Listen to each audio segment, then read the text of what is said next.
This podcast is brought to you by the Islamic Center and NYU. For more information, visit our website at www.icnyu.org. So I was thinking today, building off of the conversation from last week and the week before, I thought we could look at this idea of attentiveness a little bit more and focus. We were talking about it drawn from fasting. So this is a hadith where the Prophet ﷺ says, "Ala kullukum ra'in wa kullukum mas'ulun an ra'iyati," that indeed all of you are shepherds and all of you are responsible for your sheep, your flocks. And then there's a verse in Surah Al-Muminoon that says, وَالَّذِينَ هُمْ لِأَمَانَاتِهِمْ وَعَهْدِهِمْ رَاعُونَ, that those who essentially are watching over their trusts and their oaths, right? But this word ra'un is the same root as this word ra'in that says all of you are shepherds. And there's essentially a relationship that's there that I'm hoping we'll be able to explore at some point in the conversation. But I wanted to start with the hadith, right? So this word here is essentially what means shepherd. And you have here a word that means flock. Ra'in and ra'iyati. Why do we think there's a specification of these words of shepherd and flock as opposed to something else?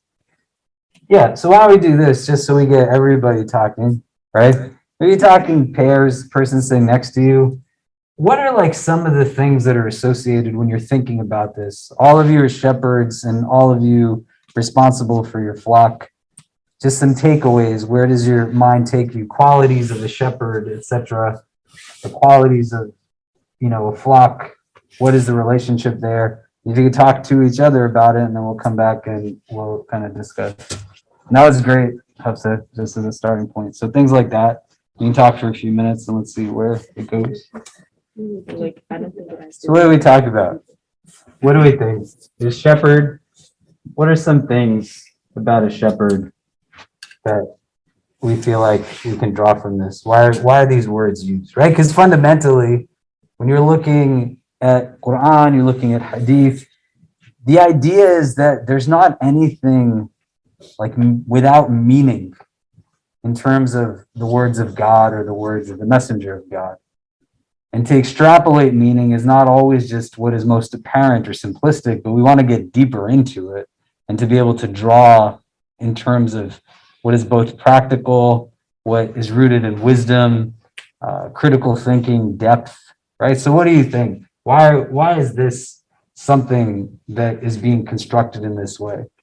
Yeah, and they were shepherds of sheep, right? They're not shepherds of camels or shepherds of cows. They're shepherds of a very particular type of animal. What else? What other things come to mind? Protection, anything else? Discipline, you said? This is as a teaching tool. Do you need your bag, man? No, it's okay. I'll just sure? Okay. I didn't know. I was going to grab it, and then I didn't know. As a teaching tool, also, the Prophet ﷺ is like an amazing communicator. And so the utilization of a metaphor here is important to be able to then draw more metaphorical analysis, which is why I wrote metaphor here. And that's great, right? The relationship, between oneself and their thoughts. What else? Someone also said that a shepherd not only tends to his sheep, but also guides them through life. Likewise, we are responsible for providing for our families and helping them navigate through life and teach wisdom to. Yeah, so I'm going to go. Okay, yeah, great. Anything else? How does this relate to the sheep part to it? One of the things that's really interesting about the Quran and the Hadith is that the Quran especially is very conscious of itself as a text. So when you open up the book, it says on its second page, ذَلِكَ الْكِتَابُ لَا رَيْبَ فِيهِ هُدًى لِلْمُتَّقِينَ. Like it knows it's a book. And it talks about itself in this kind of framing of consciousness and awareness. And in numerous spaces now, it's giving an idea of things that one can aspire towards in terms of an idea of goodness, it's not relative, right? So the Quran, for example, says, وَنُنَزِّلُ مِنَ الْقُرْآنَ مَا هُوَ شِفَاءٌ وَرَحْمَةٌ لِلْمُؤْمِنِينَ, right? That we revealed, from the Quran, what is a healing and a mercy for people of faith, right? And you can look at that verse in terms of it being about kind of the Quran is shifa, and Surah Fatiha is a source of actual healing. There's narrations where people would read Fatiha as a way to help heal someone's physical ailment, as well as extrapolating from it remedies that are about spiritual maladies and things as such. But also, if we're trying to understand what is good, to be like the Quran is good. And so your Islam should be something, if it's really like the Quran, which is good, that's also a source of healing, not a source of destruction, a source of mercy, not a source of oppression, right? May Allah protect us from it. When we're thinking about what does goodness mean, there's hadith that says, تَخَلَّقُوا بِأَخْلَاقِ اللَّهِ, that essentially embody the characteristics of God. Because we know that God is good, and to then be like God is to also be good, as much as we can actualize the divine names of God. So God is merciful, so to be merciful is good. What is making an echo? Maybe that was me. Or to be just, or to be compassionate, right? The Prophet ﷺ is said to be essentially an explanation of the Quran, and his character is the Quran. So if you want to be good, be like God, be like the Prophet, be like the Quran. And now in the wisdom of this hadith, it's giving us now a dual role that we can fit into. You are all shepherds means that all of you are shepherds. كُلُّكُمْ رَاعٍ, and all of you are responsible for your sheep. What does this mean? If I am this and I am this, so I am a shepherd and I am a sheep. If you go with the metaphor, what does it mean that you're not then? Do you get what I'm saying? Sorry, I lost you at not done. What do you think? Why are you nodding your head? So if you're like not the shepherd or not the sheep? If I'm a shepherd or I'm a sheep, it's also then giving me an understanding of something to not be. So when you have this metaphor of a shepherd and a sheep, what is there? What is the shepherd protecting from? What is the shepherd guiding away from? What is it? Great. You can't be a wolf and be a shepherd. Does it make sense? Right? The idea is to not be predatorial. The idea is to not be one who is abusive. So the Prophet ﷺ is saying, "Kullukum ra'in," be a shepherd, don't be a wolf. Does that make sense? Why does it make sense? I feel like, applying it today, for example, in Islamic countries and governments, or just governments in general, we have wolves in power, and they're obviously not taking care of their people, so they're not fulfilling something that is integral to Islam, and is being compassionate and kind. Yeah. What is the wolf trying to do to the sheep? Eat them, hurt them. Hurt them, eat them, right? They don't care. The shepherd is in a sphere of leadership. There's a paradigm of responsibility that's rooted now in this, right? Arabic is a really deep, beautiful language. English is also pretty deep if you get into it. But Arabic, in and of itself, a lot of the nuance gets lost, right? So in this, you have the same root as the word for question, right? Sawal in Arabic, right? You have cognates in Urdu and Hindi, maybe in Bangla, right? But essentially, you're going to be questioned about this, right? The questioning comes in the sense of now responsibility. And that question is going to be posed to you by the divine. So as a shepherd, you're going to be responsible, whether you own that responsibility or not. But it's in the frame now of being within these characteristics: patient, a protector, somebody who's leading something to a place of goodness, right? The shepherd is not entrusted to look after one that is in its own kind of possession as such, A shepherd's looking after somebody else's sheep, not necessarily their own. And you get 50 sheep. You can't come back to the person who entrusted you with their flock to look after it as your job and say, sorry, one of them was an idiot, so I just left it in the grazing field, or I didn't like the hair texture or skin color of one, or any of those things. Somebody gave you 50, you better come back with 50. The wolf is not necessarily thinking now through a prism of protection. The wolf is also just thinking through the prism now of what is physical satiation, immediate gratification. You can't be a shepherd. Yeah, you can't be a shepherd and be a wolf at the same time. How does this fit into what we're talking about in terms of fasting and tahajjud over the last couple of weeks? Does it tie in anyway? The physicality of the act in and of itself is not the goal. But as you deepen now with spiritual exercise, the idea is that it's meant to have inward transformation. And so an act like fasting, for example, is rooted in an inaction. You're not doing, you're keeping yourself from doing, but you're also now elevating the consciousness. So you're not the wolf that is driven purely by its stomach and its physical satiation.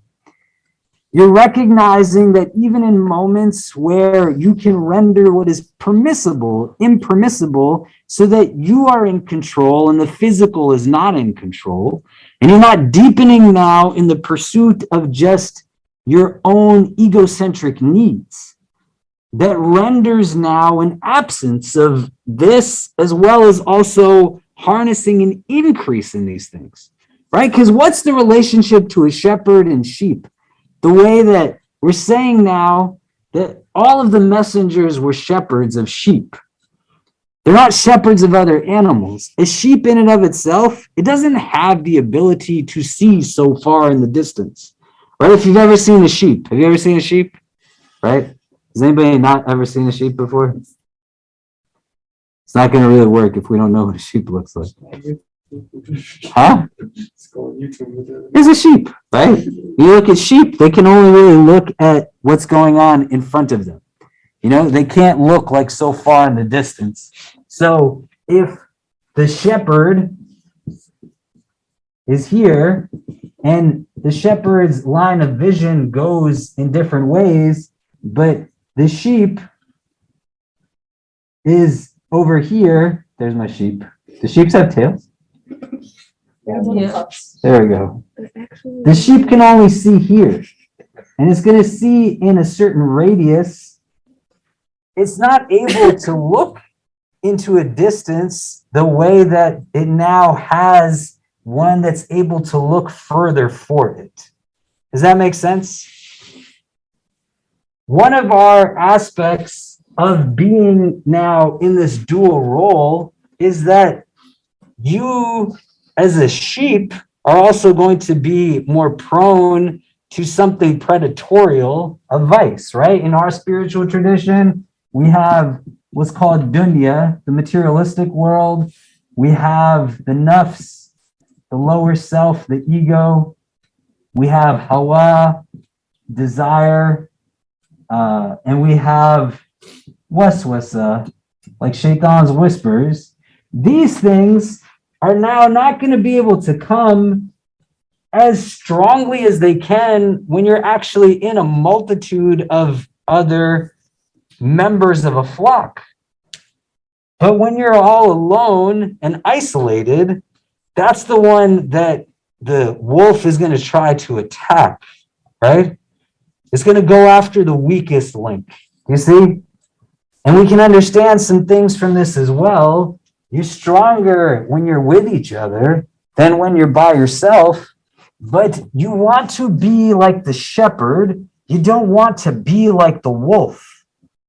And so the wolf has a nature of also being able to go after one that is weaker than it and to isolate and create weakness.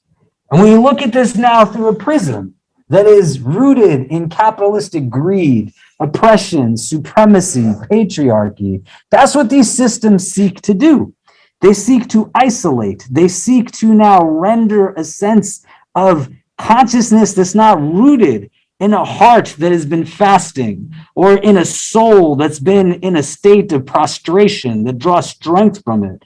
It tells you that there's something wrong with you if you're actively going to take care of people who are ill, or look after the elderly and orphans and these kinds of things. Because the primordial state, it claims, is whiteness. And you want to aspire towards that.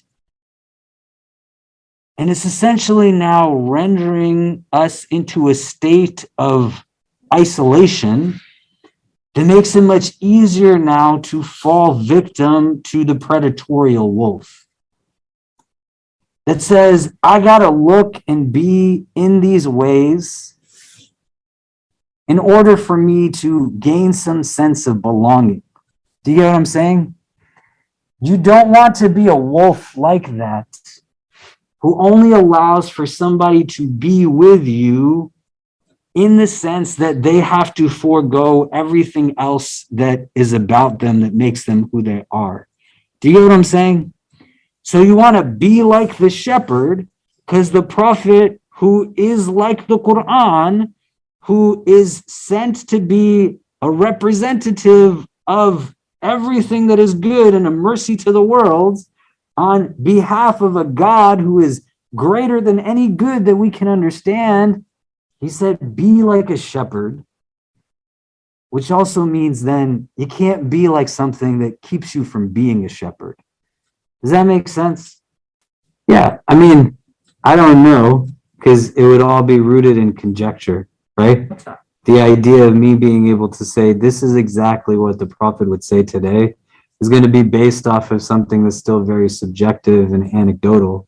But like, yeah. But I get what you're saying. Because oppression is talked about, and like fighting for the oppressed is talked about and prioritized, but not in reality, not here. I mean, maybe in Palestine, maybe in Sudan, like they're fighting, but not here. Here we're just like.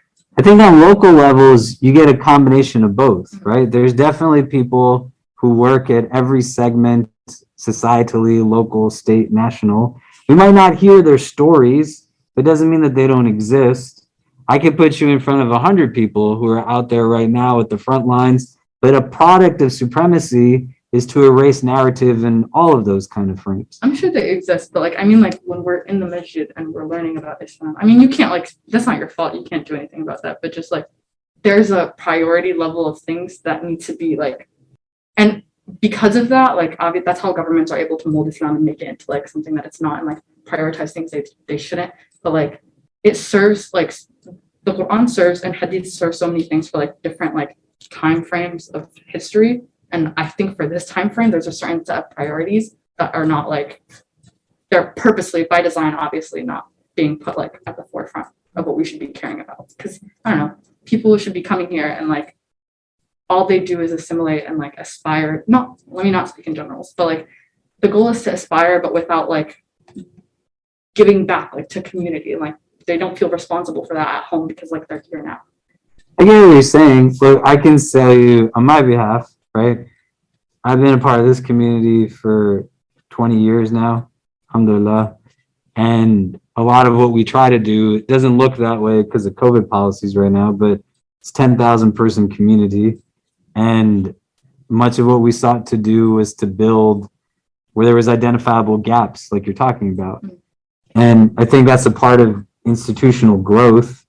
I think there's a deep legacy within Black experience in the country that does a lot of what you're talking about in terms of Muslim leadership that immigrant Muslims are not fully aware of. And we don't kind of propagate so well because media, when they invite Muslims to speak on camera, tend to only invite people who are immigrants or children of immigrants. You don't see necessarily so many people who self-identify as Black and Muslim speaking on behalf of Muslim community on air. And again, I think that's purposeful, right? But I would say like the masjid serves a space. I don't know every single masjid in the country, so I couldn't say every masjid is not doing what it could do, but I could say that if one is not doing what it's supposed to be doing or should be doing, then you shouldn't be supporting that masjid and donating to it. And then you build with strategy and foresight apparatus that starts to now take on what it is that's problematic at levels that make sense, and you get buy-in from others who share in that vision with you. And I think, to me, good religion is what brings you to take on societal ills, right? And in a gathering like this, understanding that if your practice of religion is not bringing you to take on social ailments, then what's the point of your religion? I don't necessarily think that every Muslim has to do something, because even in the time of the Prophet, there's people who came to the Prophet and they said, here's all my money, right? Just sadaqah for the sake of the community. And he gave it back to them. He said, you're not gonna be able to handle this. And then there was other people who also gave a lot of their wealth, and he took it from them on behalf of community charity, because they were just built a little bit differently than the other people. And so there's going to be some people who their Islam is going to be just what it is, and there's going to be others who go out, like you're saying, in the forefront. But being able to figure out how to find an empowered sense through your religion that says that fundamentally none of us should be a part of the process of ever holding somebody down, and to think out where it is that we play a role. And so here, what this hadith is saying to me, I think, creates a lot of these frames that we can draw more meaning from it. And when you sit down and you start to think about it at a deeper level, there's nothing in our tradition that ever validates us being somebody who gains something at the advantage of somebody else losing something. And you have foundational hadith that we hear over and over and over again that give us indication of this. So as you start to now deepen in your relationship, you start to think about, well, what does this really mean? What is it calling me towards? What is the purpose of this? It's not that I come to a space and I engage in ritual practice and then I leave from it in the same state that I was in when I came in, but it starts to now be transformational. It starts to inform my ethics. It starts to inform my values. And I start to think deeply about what some of these things mean. And so if the Prophet is telling me be a shepherd, he's also telling me don't be predatorial. Be somebody who's a caretaker. Don't be somebody who is what the shepherd is protecting the sheep from. Be the one that is the protector. And you think about that now at scales of engagement and interaction. When this hadith continues, the first thing it speaks about is the role of kind of the communal leader in relation to the society on a whole. Like you're saying, somebody who's an appointed, it doesn't mean a governmental leader necessarily, but it's creating now a sense that the person who is most in charge, even they have to understand that they have responsibility to a population, right? Because ours is a paradigm of leadership that's a servant-based model of leadership.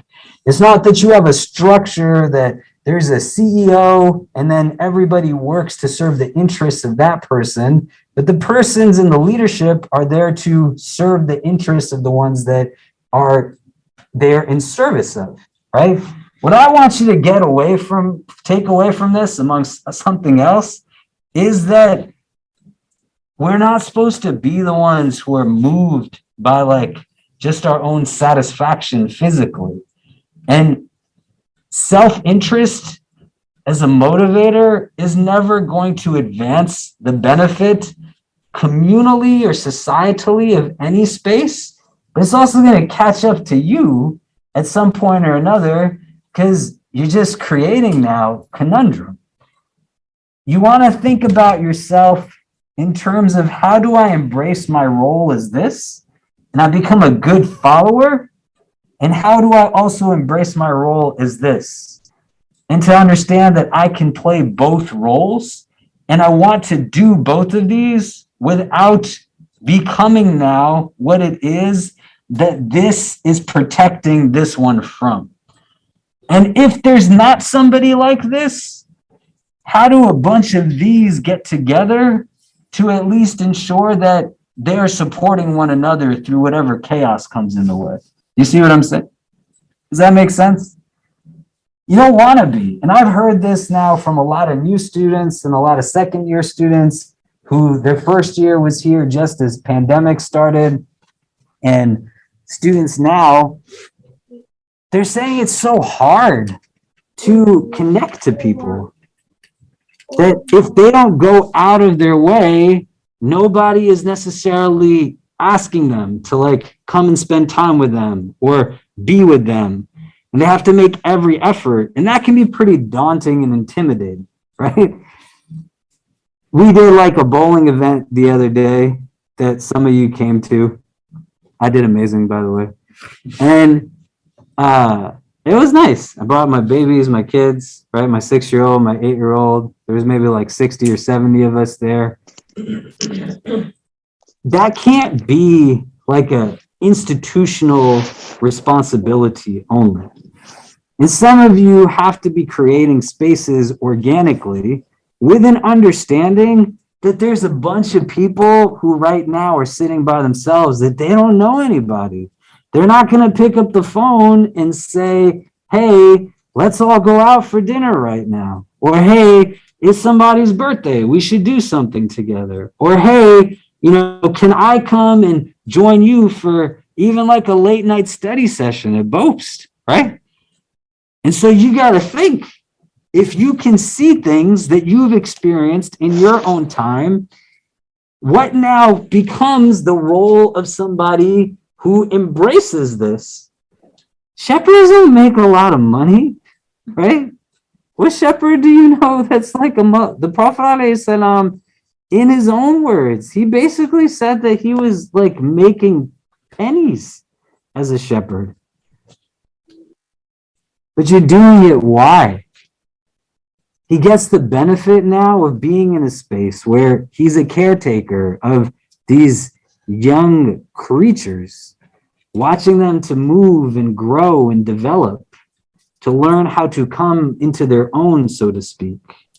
There's a different type of satisfaction that's not only rooted in material gain, right? The Hadith says, that true richness is not having an abundance of things of the earth, but true richness is having a richness of the soul. And so I'm saying it to us sitting here, like at the end of this semester, as it's getting colder outside and the days are much darker, it's really great when 10, 20 of us go to break fast together at Lipton. I can't be the person that's asking people to come and break their fast every time. When we stand here to pray Maghrib, one of you should be getting up and inviting the whole room to come and break fast with us. Do you hear what I'm saying? We can't be that after Jummah, when it's cold now, and we can't go sit in the park and eat anymore, right? You remember the last lunch we did at Jummah time? It was freezing. No? Nobody's trying to eat outside when it's 20 degrees outside. So does that mean until the weather gets warmer, nobody's eating lunch together after Jummah is done? Or is like somebody going to step up and embrace their role as a recognition of this narration and say, I'm just going to get up and tell everybody, hey, let's all go eat at a dining hall. Let's all go eat at this restaurant. Do you get what I'm saying? Does that make sense? And the consciousness and the awareness and the attentiveness, right? Like some of your classmates, they're not going home over the winter break. COVID in some countries now has travel restrictions.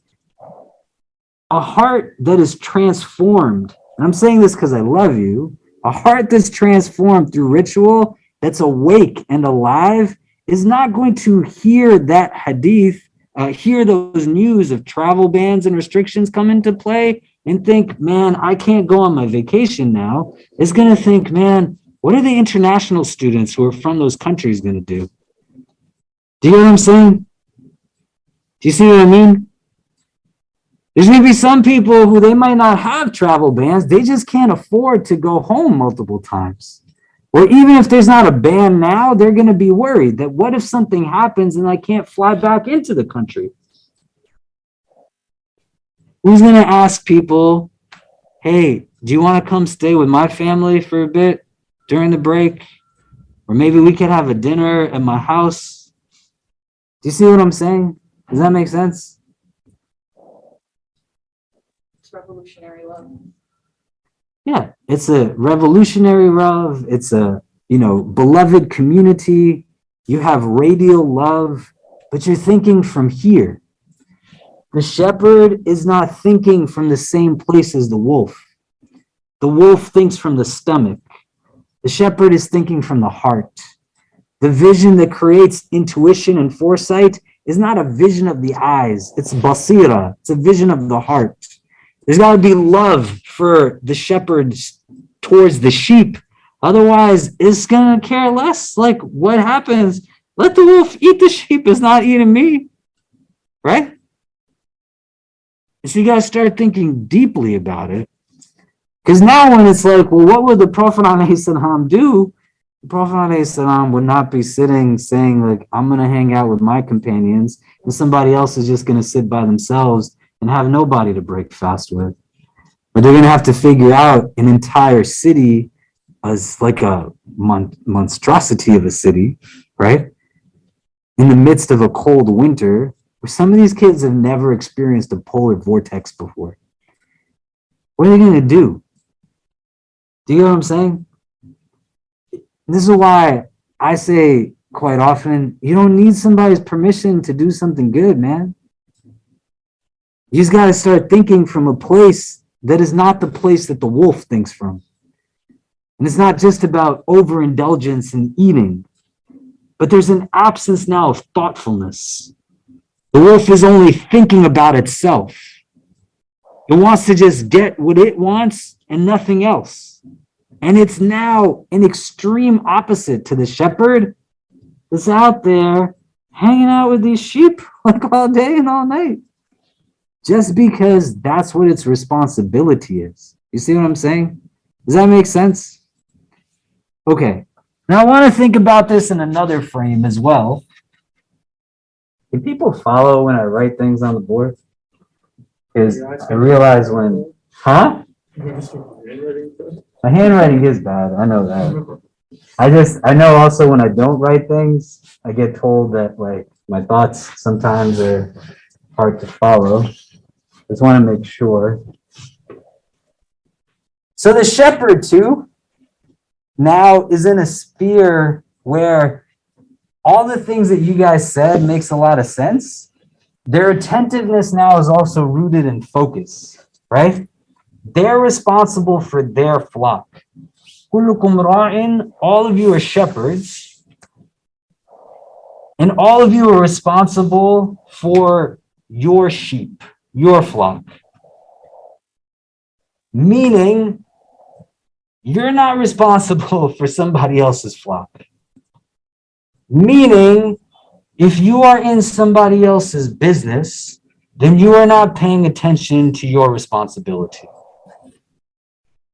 You get what I'm saying? So if the shepherd comes home at the other day, right? Riri's a shepherd and I'm a shepherd. And I come back and I was like, Riri was not doing her job today. How can I be fully attentive if my focus is now on her not doing what she needs to get done? If I'm in a sphere where my distraction towards focus now has me in a space where I am more kind of tied up in somebody else's ongoings, in somebody else's business, then I'm not embodying the attentiveness that's needed to be able to deal with what's happening here. And that's not just like, backbiting and gossiping and all this kind of stuff. That's what that is also, right? But for example, in the course of the pandemic, I was here in New York and I didn't travel like so much as I normally do. There was times where I was on a plane like pretty much every weekend, sometimes multiple times in a week. I can't focus on building my community if I am running around to other communities. Do you get what I mean? Nobody else is going to be my kid's dad. Nobody else is going to be my wife's husband. So the ability now to bear attentiveness to commitment And this is why I wanted to bring in this verse from Surah Al-Muminoon that says, وَالَّذِينَ هُمْ لِأَمَانَاتِهِمْ وَعَدِهِمْ رَاعُونَ. Those who, over their trusts and their oaths, they also have this same kind of attentiveness that the shepherd has over the sheep, right? It's emphasizing now honesty and integrity, which are key characteristics of our tradition. It's also giving a deeper understanding of what this person's got to be about. You got to be somebody who is honoring your personal trusts and your personal oaths. So if I decided that I'm going to be a dad, then I don't get to not be a dad because I'm raising somebody else. I care about all of you, but it can't be to the detriment of me not taking care of my own kids. You see what I mean? This is not how it works, right? And so the ability to think about this in the frame now of attentiveness in that way, it's also about like being in a space of recognition that you stay focused on your stuff. You do it with real ihsan, real excellence, that's rooted now in love and compassion, so that you're not scattered through 10, 20, 30 different ways. If shaitan can get you to do this much good when you have the capacity to do this much good, he's not going to get you to take steps backward necessarily always, but limit the capacity of your ability to be a source of benefit. I don't need to go and speak in every masjid and give a khutbah. Somebody else can do that. I don't have to be giving like a dars in some other masjid. Anybody else can do that. Do you get what I'm saying? And then the shepherd in relation to the sheep also now is in a space where, has anybody ever seen like a shepherd with sheep before? You have? Where have you seen that? My village. In your village? Yeah. Can you tell us more about this? What does it look like, a shepherd with sheep? Well, like the local person there that lives there, will like just have like a bunch of animals and he like follows them all day. Okay, so here's a shepherd. How many sheep do you think they have? 50 to 100. So let's just say, there's a lot of shepherds. These are all sheep. I don't know what I'm doing right now.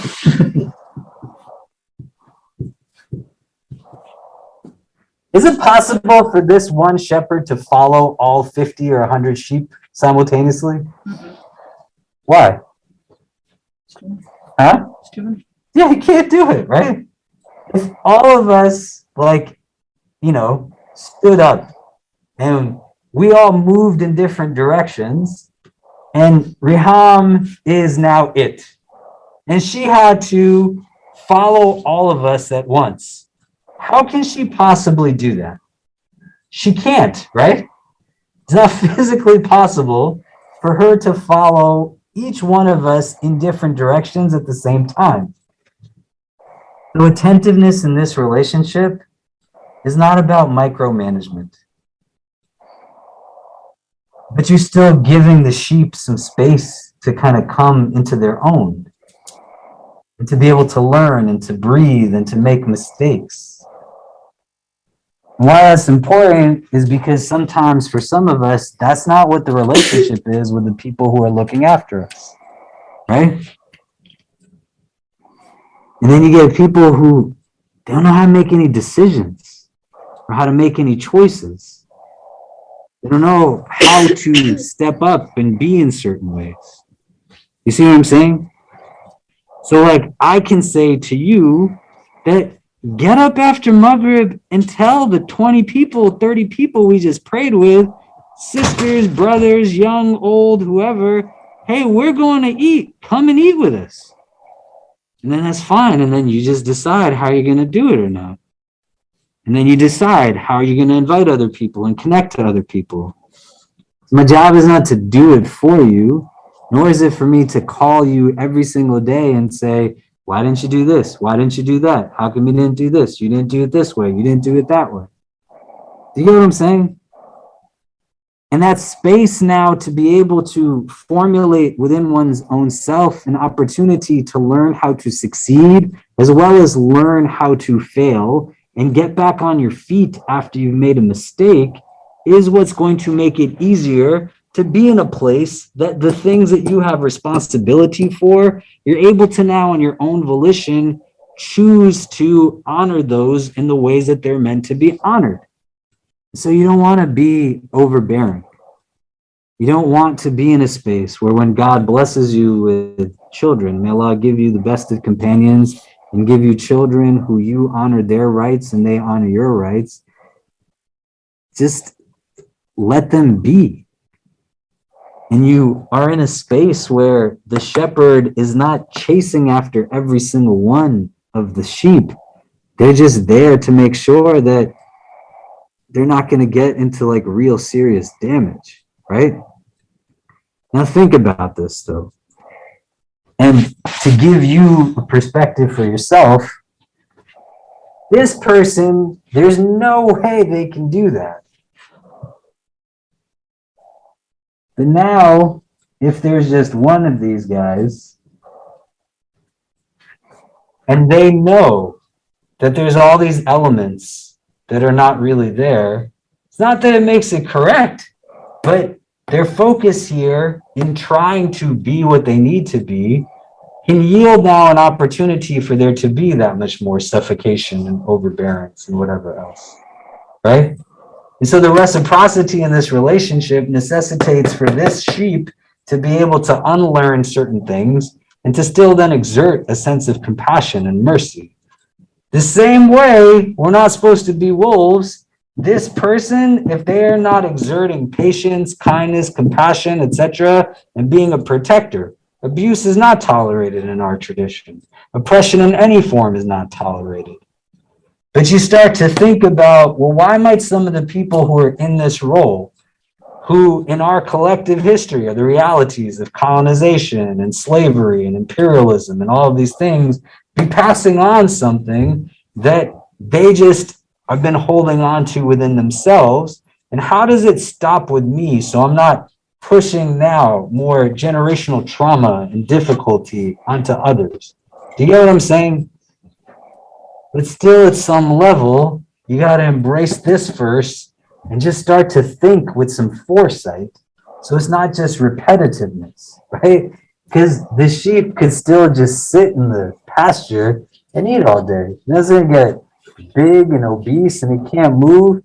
The wolf's going to definitely eat it because it has no idea what's going on. Does that make sense? Okay. Any thoughts on this? Any questions, comments? What does it make you think about? Capitalism. For me, the wolf is capitalism. Like, it changes the metaphor entirely, but I think it makes a lot of sense because like Islam isn't inherently anti-capitalist, and it's this greed and this individualist society that's bringing people like that's shaping like how people practice Islam and like putting like yourself above others that is like not Islamic in essence. Then that's the wolf. Like, that's the threat to Islam, and that's the threat to us. Yeah, I mean, Surah Al-Adiyat, it says, وَإِنَّهُ لِحُبِّ الْخَيْرِ لَشَدِيدٌ. That indeed the love of khair is severe.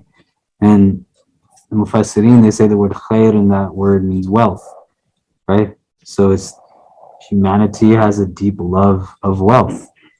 And it's Quran, you know? Anything else, like other thoughts? Yeah.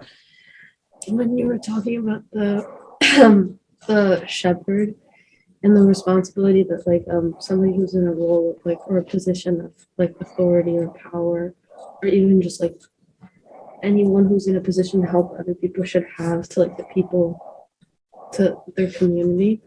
I thought about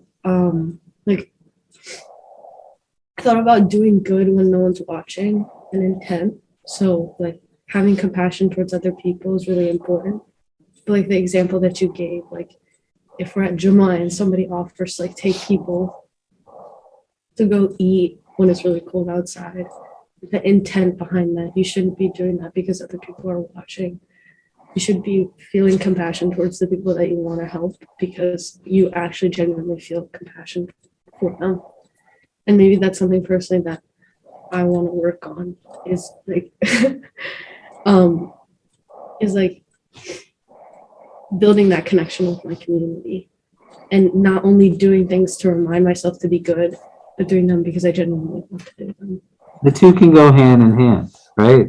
Multiple intentions can exist within singularized actions in our tradition. So إِنَّمَا الْأَعْمَالُ بِالنِّيَّاتِ, that actions are by their intentions, gives an indication that the gain and acceptance of an action is rooted in a good intention, but that there's ajr for every intention that you bring to singularized action. So you could do it for both of those reasons and multiple reasons on top of that, you know, and allow for it to be great. It's just, you gotta be able to be comfortable with the fact of saying, like, I can be a shepherd. And that's not like an arrogant thing, right? But person next to me isn't gonna say to the people sitting around me in a circle, hey, let's go and eat together. Like, don't wait for them, just do it. And what's gonna increase you in it is just the act of doing it in and of itself. It's going to give rise to what's happening. You see what I'm saying? Does that make sense? Right? Not like what? Everybody's got to eat, you know? Right? And it doesn't even have to be like, you know, anybody want to watch a movie? You know, people want to do this, people want to do that. Let's go, like, what do people really need at the end of the day? You know, my son and I, after Fajr, we were sitting on the couch, and I'm just like holding him close to me, and we're looking out of a window. Well, I live on 3rd Avenue in 20. I live in the Gramercy Green dorm. Anybody else live in Gramercy Green? Yeah. Have you been in the dorm? Yeah. So on 3rd Avenue, there's not a lot. There's one tree that's in front of our building. And we're looking at this tree. We're looking at other stuff. Sun's like rising, alhamdulillah. But like, I don't have to take him to Disney World. I can just share that as a moment with him. And that's it, you know? And it's fine. And it's great. And it brings us closer together. You don't have to like take people to super spectacular things. Just spend time with each other and create opportunities for that. And let people not feel like they have to be by themselves, right? When you get into your own head and you psych yourself out, like, oh my God, am I like this or am I like that? Or, you know, somebody else needs to do this, or what will people think? Just shut it down, right? In that scenario, the wolf is the waswasa of shaitan, just trying to keep you from being able to do what it is that you have the ability to do.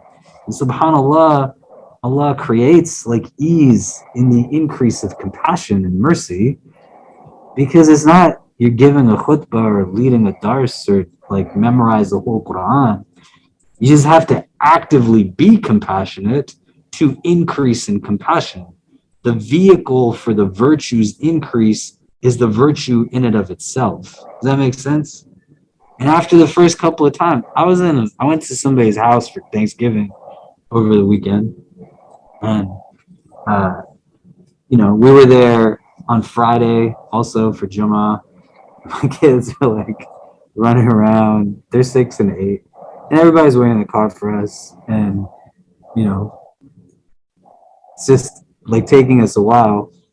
And in the midst of me like trying to get my kids to get their shoes on and everything else, this elderly man whose home we were in, he said, by the way, I told the local masjid that you were here and offered to them that you would give the khutbah to them.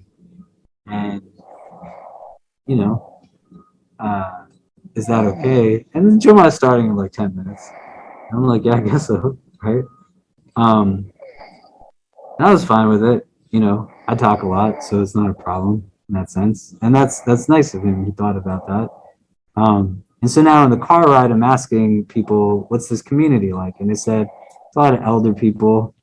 And so in the khutbah, I just talked to them about how it's important as elder people that they tell the younger people in their lives that they love them and they express affection. And I said, it might be awkward the first few times that you tell somebody that you've never told before who's your child or a sibling or whatever, that you love them, or you express apologies to somebody younger than you that you're sorry that you did something to them. But as you get accustomed to it, the awkwardness will subside, and you'll be able to start to like reap the benefits of expressing that gratitude and affection and appreciation. And it's the same idea, right? You might feel a little out of place the first or second time that you do something, and that's okay. Courage is not about having no fear. Courage is about being able to stand up to the fear that presents itself to you, and it's subjective. So you don't psych yourself out and be like, this is something stupid to be afraid about. It's a hard thing. It's a hard thing, but you overcome it in your own individualized journey towards things. You see what I'm saying? Does that make sense? Other thoughts? Okay. I want to be mindful of time. So just to reiterate, not to be redundant, whether you're on the Zoom or you're sitting here in person, the weather is getting colder. It's going to be a little bit harder. God forbid there's surges in cases and other things. Allah protect all of us and all people from any ailment or any type of harm or difficulty. Make us a means of support and healing for people in time of need. Just really spend some time tonight with yourselves, with each other. Just think about that there's still a lot of people who they're trying to figure out a lot of these things by themselves. And so the way that we really step up is not just in a rhetorical sense, but in the most practical sense of things. In the next few weeks especially, like be creative, right? God is the one that gave you the gift of creativity. Use it. And think about what will people need. Simple things. You set up times to study all together. You can use this room, whatever you want to. Study and boast. You want to have study breaks, watch movies on the screen, or set up like video game systems, or whatever it is. We can figure things out.